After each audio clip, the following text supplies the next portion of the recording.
ஒரு சிம்பிளான ரெசிபி பார்த்துடலாமா? ரொம்பவுமே simple. Hi, this is Nagu. Today நம்ம பார்க்க போகிற வீடியோ என்னென்னா ஒரு குருமா ரெசிபி தான். ரொம்ப சிம்பிளான ரெசிபி. அதுக்கு வந்து பெருசாக மசாலாலாம் எதுவும் தேவை கிடையாது. சரி, ஸ்ட்ரைட்டாக வீடியோக்குள்ளே போயிடலாமா? அப்போ ஃபஸ்ட்டு ஒரு மிக்ஸி ஜாடி எடுத்துட்டு சோம்பு, 3 பச்சை மிளகா, தேங்காய் போட்டுட்டு நைஸாக அரைச்சி எடுத்துக்கலாம். அது ஒரு ஓரமாக ஒரு பக்கம் இருக்கட்டும். ஒரு பாத்திரம் வச்சுட்டு எண்ணெய் ஊற்றிட்டு அதில் சோம்பு போட்டுட்டு பொரிஞ்சது பிறகு 3 காஞ்ச மிளகா, கருவேப்பிலை, 2 பெரிய வெங்காயம் சேர்த்துக்கலாம். வெங்காயம் வதங்கி வந்ததுமே இஞ்சி பூண்டு விழுது சேர்த்துக்கலாம். இஞ்சி பூண்டு விழுது பச்சை வாசனை போனதுக்கப்புறம் 2 தக்காளி சேர்த்துக்கலாம். நல்லா வதங்கி வரட்டும். உப்பு சேர்த்துட்டு நல்லா வதக்கி விட்டுலாம். வதக்கி விட்டதுக்கப்புறம் 1 1/2 ஸ்பூன் அளவுக்கு வீட்டு மிளகாய் தூள் சேர்த்துக்கணும். இதிலே தனியா மிக்ஸ் ஆகிட்ருக்கும்.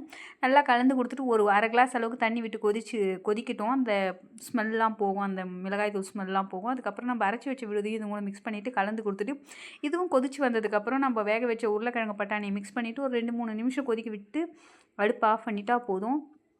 வீடே மணக்கும், அந்த அளவுக்கு டேஸ்ட்டாக இருக்கும். ட்ரை பண்ணி பாருங்கள். சிம்பிளாக டேஸ்ட்டான ஒரு ரெசிபி தான். ரொம்பவுமே ஈஸியாக செய்யக்கூடிய ரெசிபி தான். சமையல் செய்ய தெரிலன்றவங்க கூட இந்த ரெசிபியை செஞ்சு பார்த்தா அவ்வளோ டேஸ்ட்டாக இருக்கும். அண்ட் தேங்க்யூ ஃபார் வாட்சிங். செஞ்சு பார்த்துட்டு எப்படி இருக்குன்னு கமெண்ட்டில் சொல்லுங்கள். And bye. Happy cooking.